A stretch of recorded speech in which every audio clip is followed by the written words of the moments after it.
Okay, so I'm going to introduce this poem really quick. If you do not want to see the introduction, please just go to this time code so you can just jump right into the mix. I want to introduce it really quick because I got some feedback, and that feedback was, why do you keep writing about him?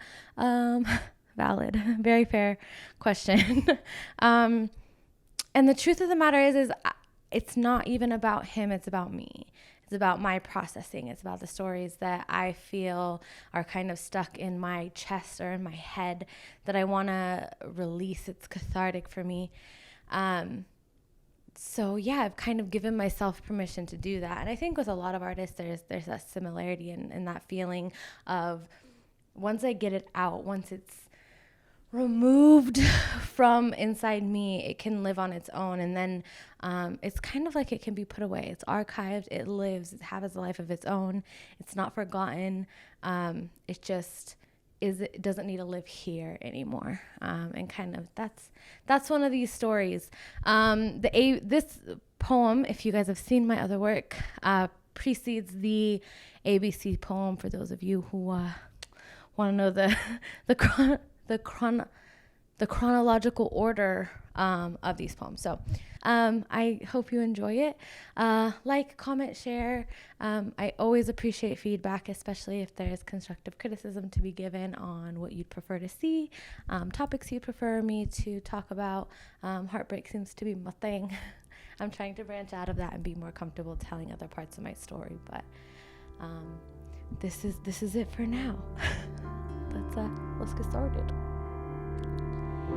It's the same in every film.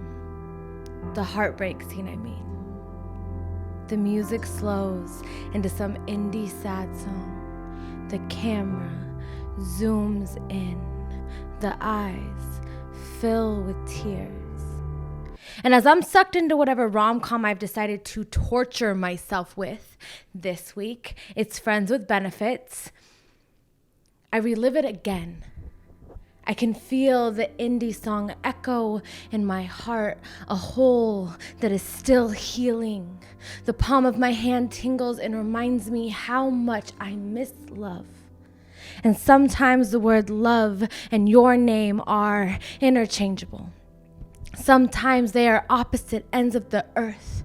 How weird is it that our body stimulates a physical reaction to heartache? That it recalls the feelings and reminds you of every picture-perfect, heart-cracking moment. Do you remember our favorite restaurant? Our favorite dish?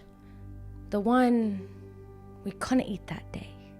Oh, how modern storybook classic is this shit?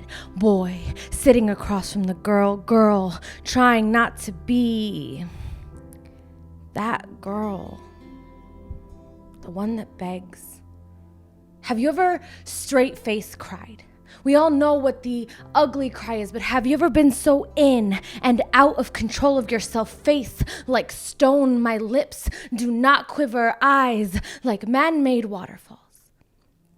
You keep saying, let's just talk, but there's nothing left to say. This whole civil breakup, one last dinner, still friends, bullshit gets old, but leaving this restaurant meant it was over. Like, really over. We both know it. Cue the montage of glances, lost eyes, an empty fork, and the awkward exchange with the waiter. Eventually we have to leave this booth, and when we do, the song playing loud and confident outside the restaurant is Shake It Out by Florence and the Machine. If you knew me back then, you would know that I could recite every episode of How I Met Your Mother. You would know I believed my life was a sitcom. This song plays in a moment of heartbreak and acceptance for Ted, when he realizes Robin does not love him. So when the song plays now, the only thing I can say is, you have got to be f***ing kidding me. And he laughs.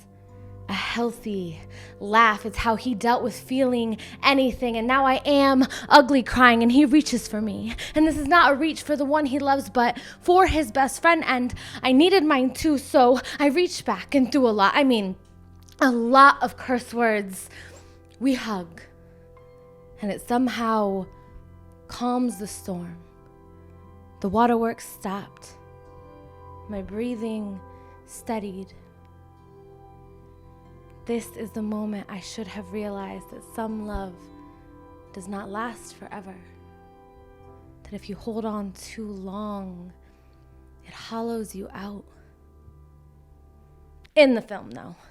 In the film, the lovers look into each other's eyes, realize that they are all they need, that love can conquer all. Flash forward to quirky dance moves at the obligatory wedding with some Black Eyed Peas song playing in the background. In reality, we do share the look. And maybe we even meant it. Maybe forever seems so short then, but we never make it to the I do's or the choreographed dance sequence. No. We never make it there. That day does, however, become the world's most painful cliffhanger. When the end turns to be continued.